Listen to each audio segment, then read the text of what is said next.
Virtualmente todos na Terra, independente de sua religião ou nacionalidade, reconhecem que existe alguma espécie de batalha ocorrendo no mundo entre as forças do bem e do mal.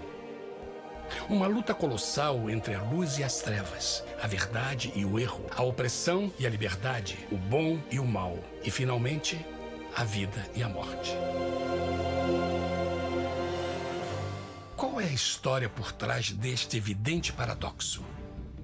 Muitas religiões, assim como a Bíblia, ensinam que além deste véu tridimensional do mundo físico que vemos, existe outro mundo espiritual que não podemos ver. Nesta realidade invisível ao nosso redor, se desencadeia uma batalha titânica entre o herói supremo e justo contra o vilão mais cruel e maligno.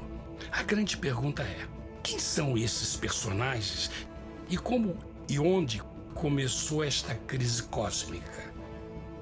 Este é o maior mistério de todas as épocas e a história mais fascinante e verdadeira que jamais tem sido contada.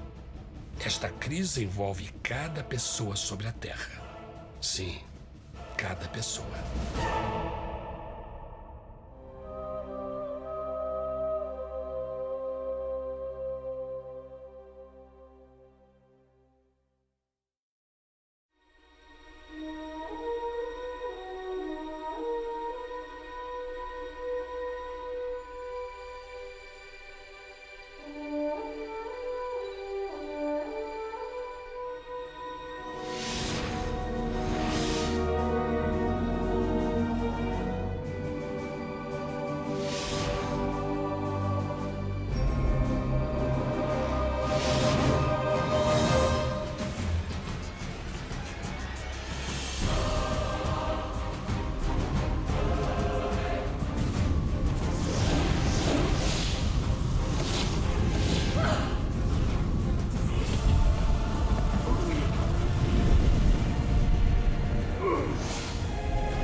A história humana está repleta de cenas de guerras.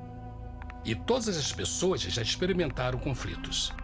Mas para entender a origem do mal, devemos viajar ao passado para a Primeira Guerra do Universo.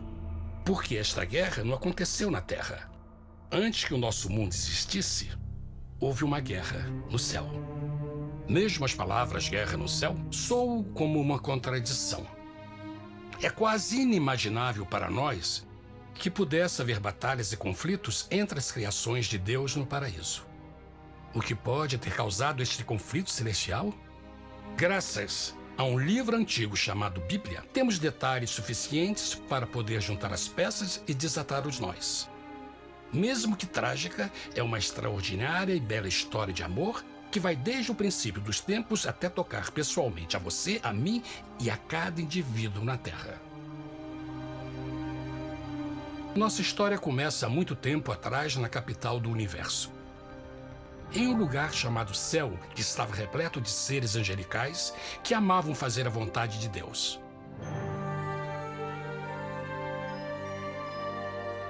Sob o justo e amoroso governo do Criador, todo o céu desfrutava uma existência de felicidade e perfeita paz. O príncipe supremo do paraíso e comandante dos anjos era o poderoso e amoroso Filho de Deus, mais conhecido com o nome que adotou quando veio à Terra, Jesus. Ele tinha o mesmo propósito e pensamento com Deus, o Pai. O céu, sob o comando compassivo do Pai, Filho e Espírito Santo, provou ser um maravilhoso lugar de paz e alegria. Para realizar as ordens de Deus, a Trindade estava rodeada de um oceano virtual de inumeráveis espíritos ministradores chamados serafins e querubins, mais conhecidos como anjos. Estas poderosas e inteligentes criaturas descobriram que a felicidade estava em cumprir as ordens do Todo-Poderoso. Mas Deus criou um extraordinário anjo para atuar como líder de toda a multidão celestial. A Bíblia nos diz que seu nome era Lúcifer, que significa portador da luz. Este querubim foi o maior ser criado por Deus e assumia a posição mais próxima do trono de Deus, estando diretamente sob a autoridade de Jesus. A tarefa de Lúcifer era difundir a luz e o conhecimento da vontade de Deus a todos os outros anjos. Lúcifer foi o mais esplêndido ser criado por Deus. Era extremamente bonito e dotado de enormes poderes de liderança e organização. Entre os anjos, ele foi muito admirado, respeitado e amado como amigo. Mesmo assim, Deus previu o mal que Lúcifer estava a ponto de introduzir no reino da luz. Cheio de sabedoria e formosura, de todas as pedras preciosas te cobrias. Tu eras o querubim, ungido para cobrir, e te estabeleci. No monte santo de Deus estavas. No meio das pedras afogueadas andavas. Perfeito eras nos teus caminhos, desde o dia em que foste criado, até que se achou iniquidade em ti. Quando Lúcifer percebeu a sua beleza e poder, seu coração pouco a pouco começou a mudar. Permitiu que seu enfoque se afastasse de Deus e direcionou seu amor para si mesmo. Talvez nunca saberemos completamente como e por que estas sementes de rebelião germinaram em seu coração. Como caíste desde o céu, ó estrela da manhã, filha da alva! Como foste cortado por terra, tu que debilitavas as nações! E tu dizias no teu coração: eu subirei ao céu, acima das estrelas de Deus exaltarei o meu trono. Subirei sobre as alturas das nuvens e serei semelhante ao Altíssimo. Lúcifer, aos poucos, começou a cobiçar o poder de Deus, mas não sua personalidade.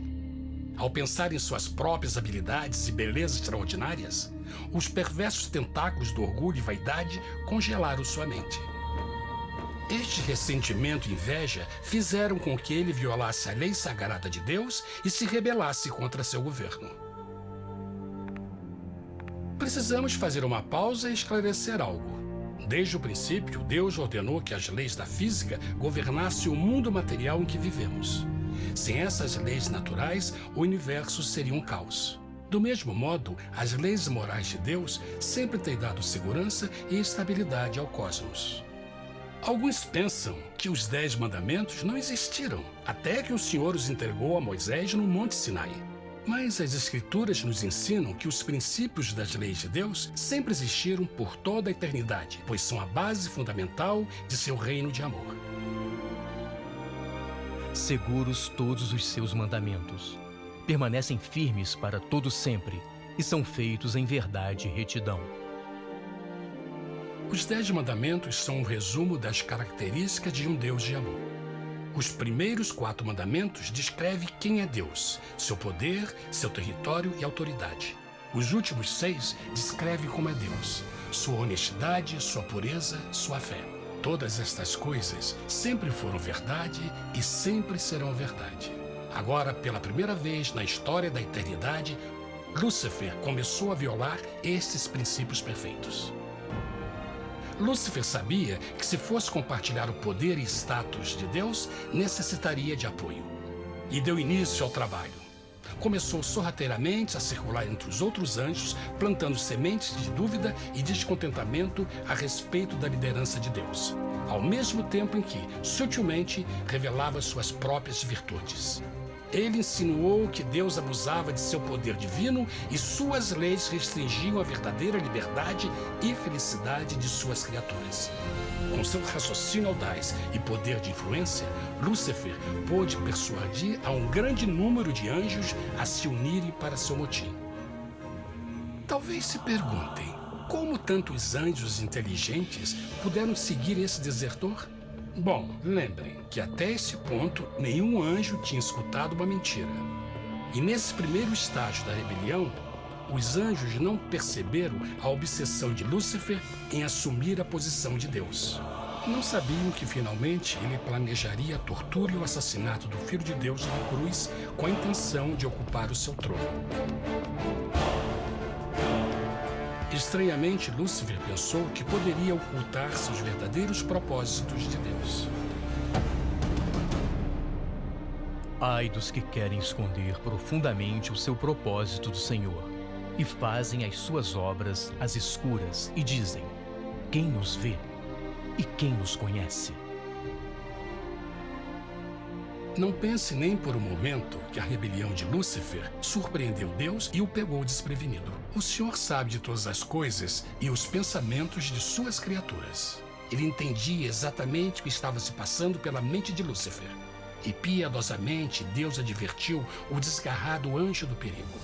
Mas no final, o orgulho e a vaidade não permitiram que Lúcifer se arrependesse. Então, iniciou a rebelião total contra Deus em vez da humilde obediência. Alguns podem perguntar: isso significa que Deus criou um anjo defeituoso? Não, mas ele criou Lúcifer com livre-arbítrio.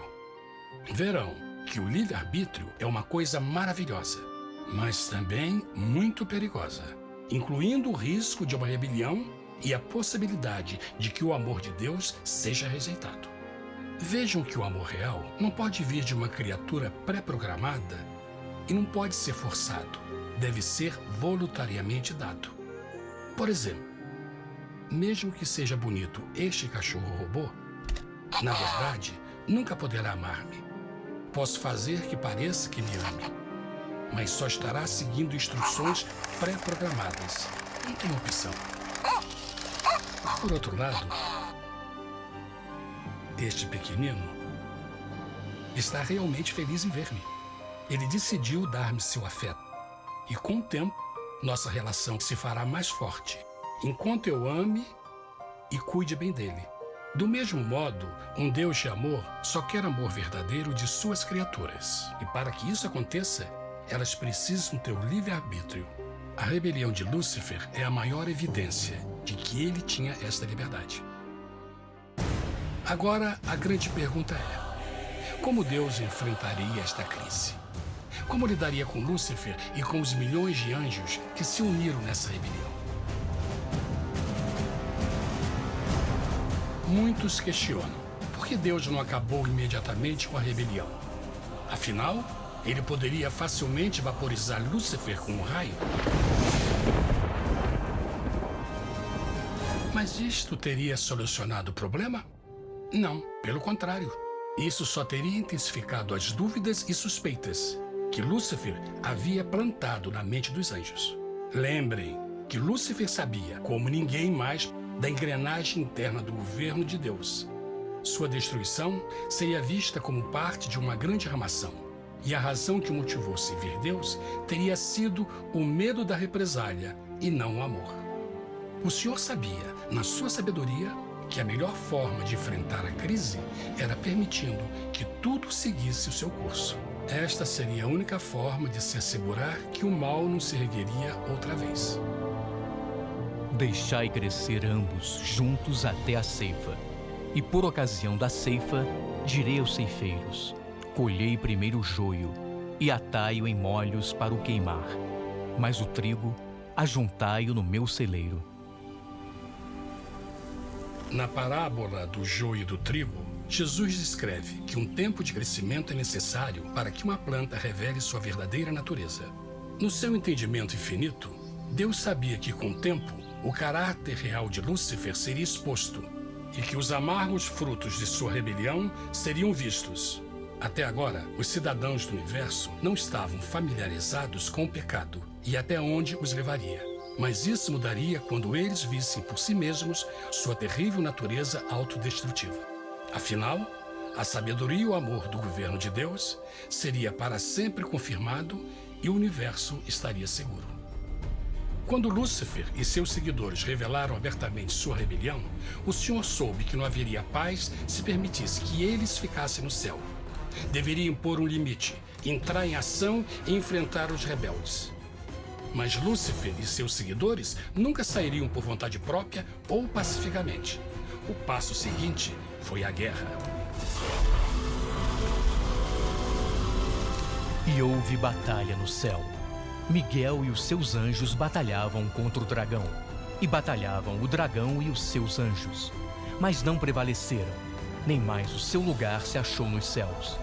E foi precipitado o grande dragão, a antiga serpente, chamada o Diabo e Satanás, que engana todo mundo. Ele foi precipitado na terra, e os seus anjos foram lançados com ele. A Bíblia não revela exatamente que tipo de armas foram usadas durante este conflito cósmico. Mas esta guerra foi como nenhuma guerra que os olhos mortais já viram. Apocalipse 12:4 nos diz que finalmente Lúcifer e um terço dos anjos de Deus foram expulsos do paraíso.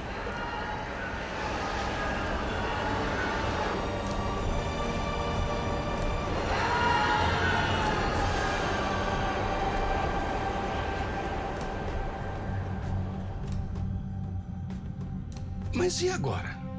Lúcifer tinha milhões de anjos ao seu lado, mas precisava de um pedaço de chão para continuar sua rebelião.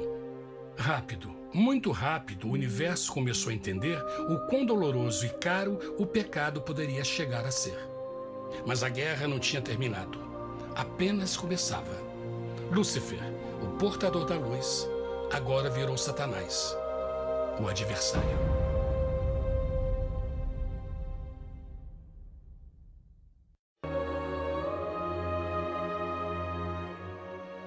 Depois da guerra no céu, Satanás e seus anjos caídos foram expulsos da corte de glória. Por um tempo, o diabo e seus demônios vagaram pelo universo buscando inutilmente mundos que se compadeceram e se uniram à sua rebelião. Enquanto isto, o coração de Deus sentia intensamente o vazio que deixou a perda de Lúcifer e seus anjos.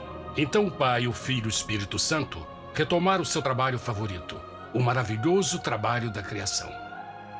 Decidiram fazer um mundo novo, pleno, com muita variedade e diversas criaturas de amor. Este novo mundo seria único, porque as criaturas principais seriam feitas à imagem de Deus.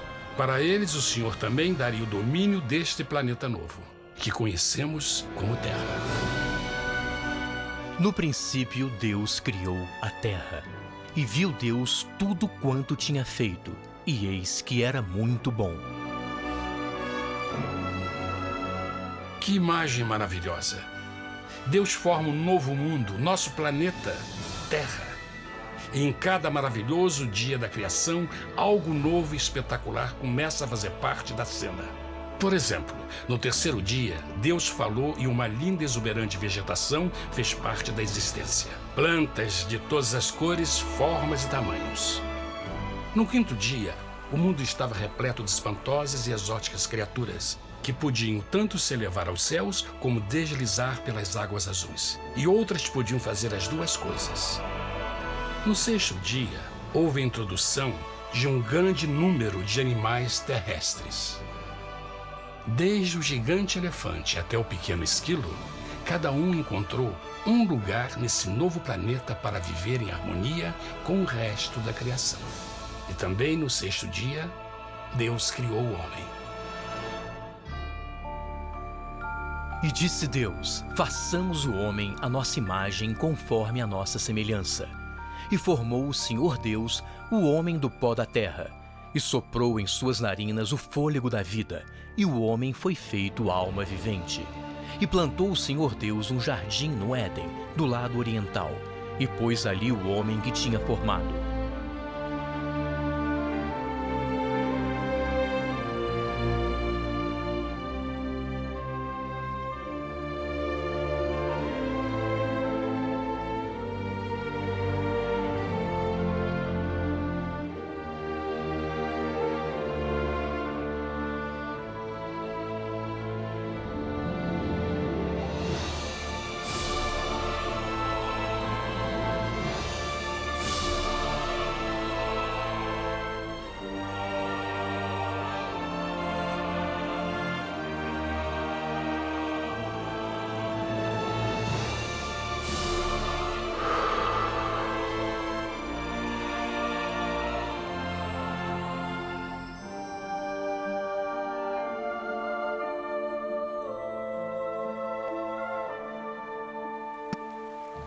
Mas que grande honra ser criado à semelhança de Deus! ser um indivíduo com liberdade de pensamento. No princípio, o homem não percebia a sua nudez. Provavelmente porque antes do pecado ele estava vestido de glória e luz.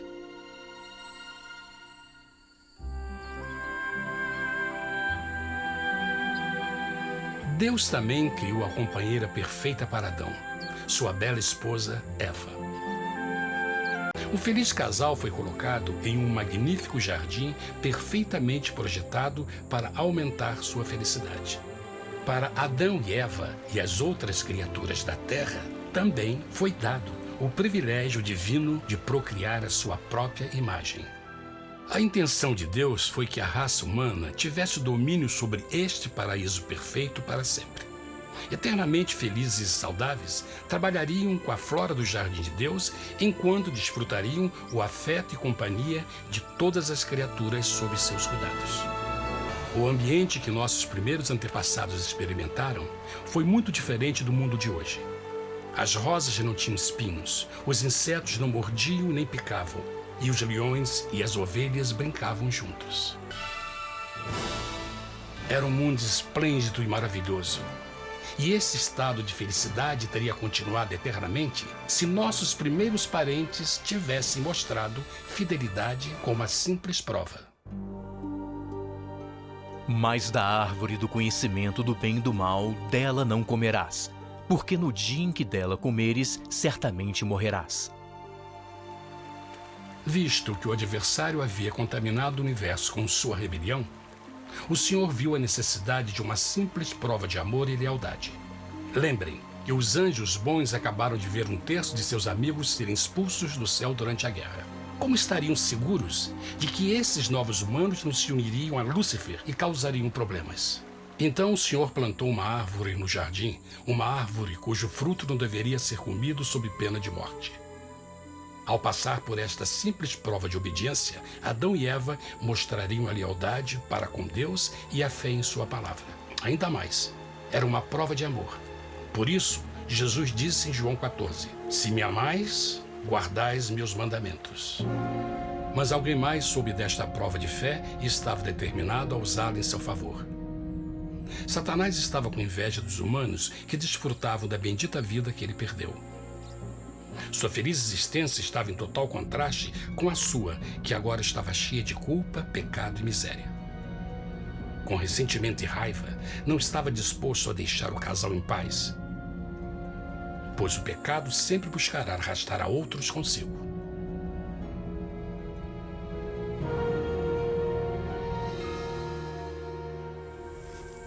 Então um dia, quando Eva estava concentrada em seu agradável trabalho, se viu sozinha e muito perto da árvore proibida. Foi quando Satanás viu sua oportunidade. Através de uma serpente hipnotizante, o anjo caído chamou Eva até a árvore e a envolveu em uma conversação.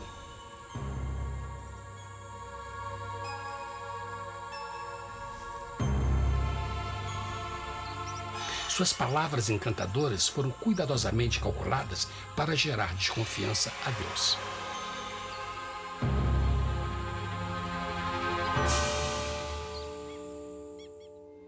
A serpente replicou à mulher, de modo algum morrereis. Deus sabe que no dia em que dele comerdes, vossos olhos se abrirão e sereis como Deus, conhecedores do bem e do mal. A mulher notou que a árvore era boa para comer, pois era atraente aos olhos e desejável para alcançar sabedoria. Colheu o seu fruto e comeu. Deu também ao seu marido, que comeu assim como ela. Tragicamente, quando Eva escutou a suave e sedutora voz do tentador, começou a ter certas dúvidas da palavra de Deus. A serpente enganou-o com a promessa de grande poder e sabedoria. Isso chamou sua atenção. Além disso, aparentemente o fruto deu à serpente a habilidade de falar. Que outros poderes poderia dar a ela? E mesmo tendo acabado de conhecer a serpente, ela confiou em sua palavra acima da de Deus, quem a criou, e lhe deu um paraíso para viver. Então Eva comeu o fruto proibido e convenceu seu esposo a fazer o mesmo. Adão poderia ter escolhido ser fiel a Deus, mas colocou seu amor pela esposa acima do seu amor por Deus. Quando os nossos primeiros parentes mostraram lealdade ao inimigo, o domínio da terra foi tomado por Satanás. Não sabeis que, vos oferecendo a alguém para lhe obedecer, vos tornais escravos daquele a quem obedeceis? Ninguém pode servir a dois senhores.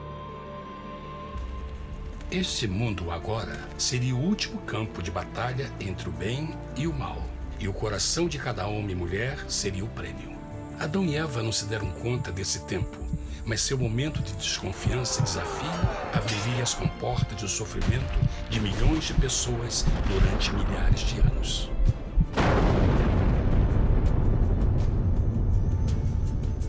Portanto, como o pecado entrou no mundo por um homem, e por ele a morte, e assim a morte transmitiu-se a todos os homens naquele em quem todos pecaram. Nossos primeiros parentes logo enfrentaram o terrível resultado de seu pecado.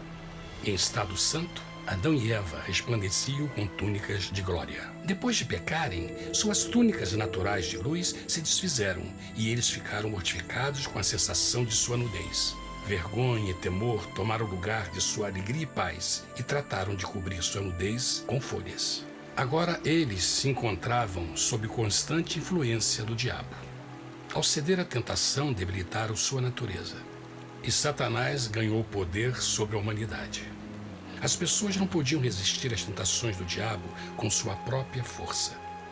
Por último, e o mais aterrador, se encontravam vivendo sob a pena de morte iminente. Deus havia advertido que a desobediência traria a morte. Já tinha experimentado a morte espiritual. Quanto tempo passaria para sofrerem a morte física também? Nesse ponto, seu futuro não tinha nada mais que escuridão e desespero.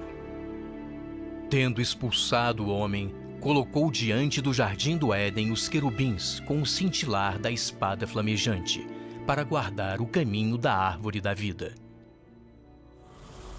Como o pecado provocou a expulsão dos anjos caídos de seu lar celestial, agora pela desobediência, Adão e Eva foram tirados de seu jardim, seu lar no paraíso. Tudo à sua volta estava mudando rapidamente, e a humanidade se encontrou suscetível às dores, doenças e finalmente à morte. Até os animais e plantas estavam infectados pela terrível maldição. Os espinhos e cardos agora pareciam árvores e flores, e os animais que antes eram gentis começaram a se matar e a devorar uns aos outros. O pior resultado foi que o pecado separou a humanidade de Deus. Mas vossas iniquidades cavaram um abismo entre vós e vosso Deus. São vossos pecados que ocultaram de vós sua face, para não vos escutar. Na criação, foram dados a Adão e Eva a honra de falar com os anjos, e até com o Filho de Deus cara a cara. Mas Deus é tão puro e santo que nenhum mal pode existir na sua presença. Agora que os primeiros humanos tinham pecado, Deus afastou sua santa presença deles para a sua própria proteção. O pecado tinha queimado uma parte da alma do homem que já não podia ver a dimensão espiritual. Deste momento em diante, a comunicação com o céu seria limitada. Mesmo com todas estas maldições caindo sobre Adão e Eva, o coração do Senhor se encheu de compaixão. A lei que haviam violado não poderia ser alterada para salvá-los, pois é tão sagrada e imutável como Deus mesmo. O Senhor sabia que havia só uma maneira na qual o homem podia se redimir. Então um plano foi revelado, nascido do fundo do coração de Deus. Um plano para salvar o homem de seu encontro com a morte eterna e restaurar tudo que estava perdido com o pecado. Seria de grande intensidade, alcance e poder, mas seria um plano que também implicaria num enorme sacrifício.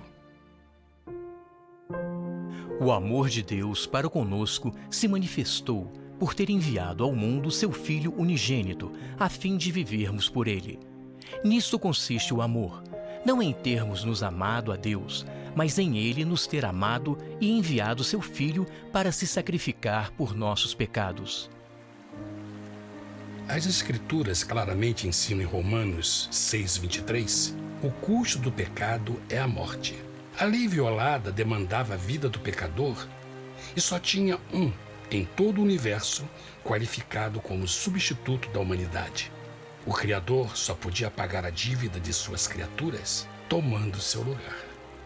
Então Jesus Cristo, o Filho de Deus, concordou em deixar a pureza, glória e segurança do céu.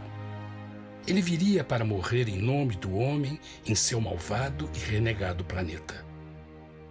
Ele nasceria como um inocente e indefeso bebê, suportaria uma vida de dor e vergonha e, mesmo assim, viveria uma perfeita e vitoriosa vida. Finalmente, ele teria uma morte humilhante para poder ser o substituto da humanidade caída. Por seu sacrifício, a humanidade incrivelmente receberia uma nova oportunidade de ter a vida eterna.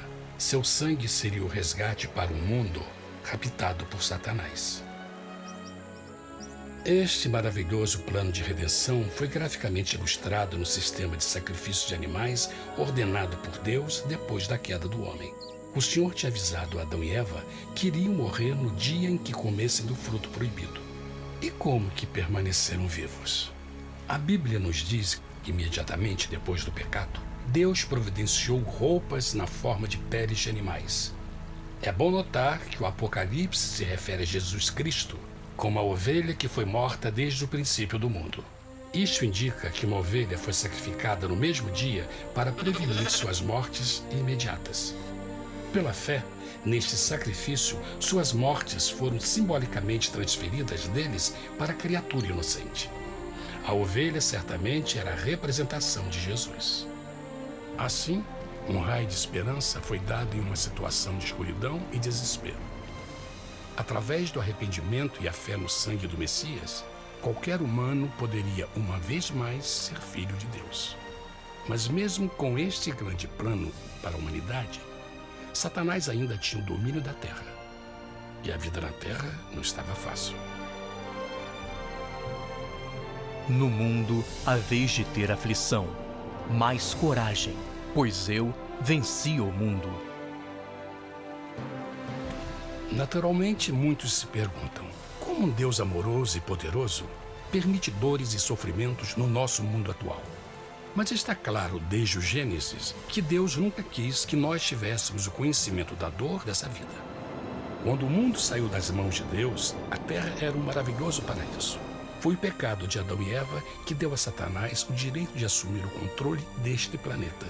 Devido à sua trágica eleição, o diabo e seus súditos ganharam o poder de tentar e atormentar os humanos, introduzindo a doença, a dor e o sofrimento. Talvez fosse melhor perguntar: por que Satanás não tem o controle total da humanidade? A resposta é Jesus Cristo.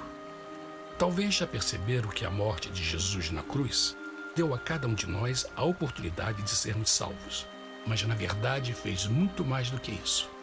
Quando o Salvador ofereceu sua vida para redimir a terra, esse ato poria restrições ao controle de Satanás sobre a humanidade. Satanás não poderia forçar nossa vontade e seu poder de nos ferir seria limitado. O sacrifício de Cristo também nos trouxe um tempo de prova, durante o qual poderíamos ver a diferença entre o governo de Deus e o de Satanás, e então decidir a quem servir. Finalmente, pelo sacrifício que fez Jesus, o reino de Satanás chegará ao seu final. Mesmo Adão e Eva tendo começado suas vidas como exilados do paraíso, ainda tinham esperança. Deus providenciou peles de animais sacrificados para se cobrirem. Mas o mais importante, ele prometeu o sangue do Cordeiro de Deus para pagar por seu pecado, se aceitassem a Cristo e se arrependessem.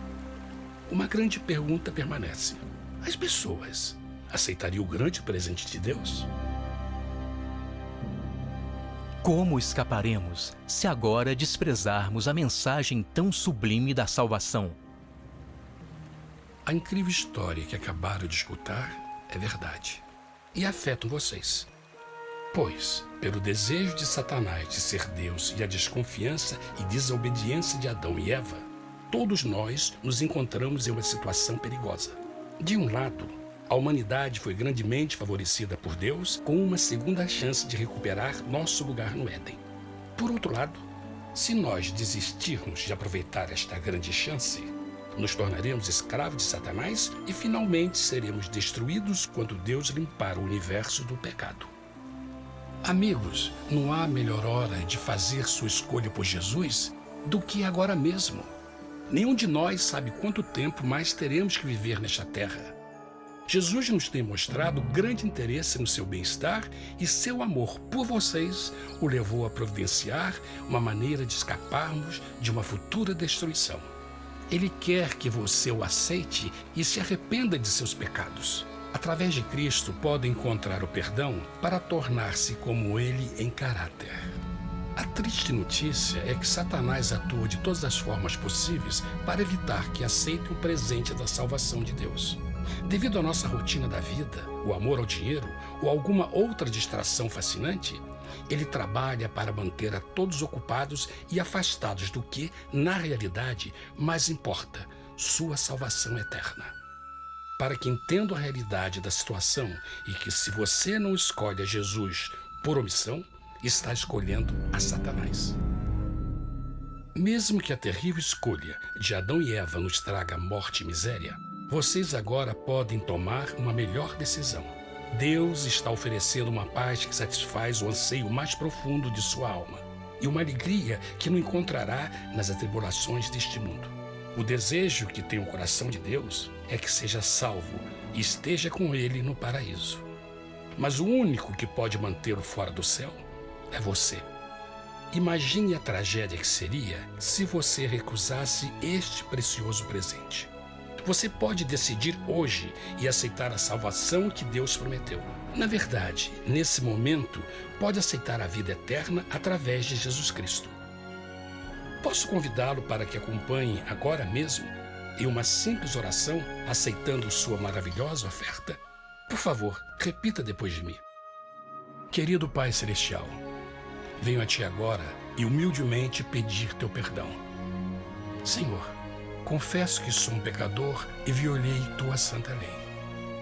Entendo que a pena por esse pecado é a morte. Acredito que Jesus Cristo sofreu e morreu na cruz para receber o castigo por todos os nossos pecados. Acredito que Jesus ressuscitou e eu o aceito como meu Salvador pessoal. A partir deste momento em diante, Te dou o meu coração e eu o aceito como o Senhor da minha vida. Por favor, perdoa todos os meus pecados e envia Teu Espírito para ajudar-me a fazer a Tua vontade. Te agradeço por Teu grande amor e aceito Teu presente da vida eterna. E eu oro tudo isso em nome de Jesus. Amém.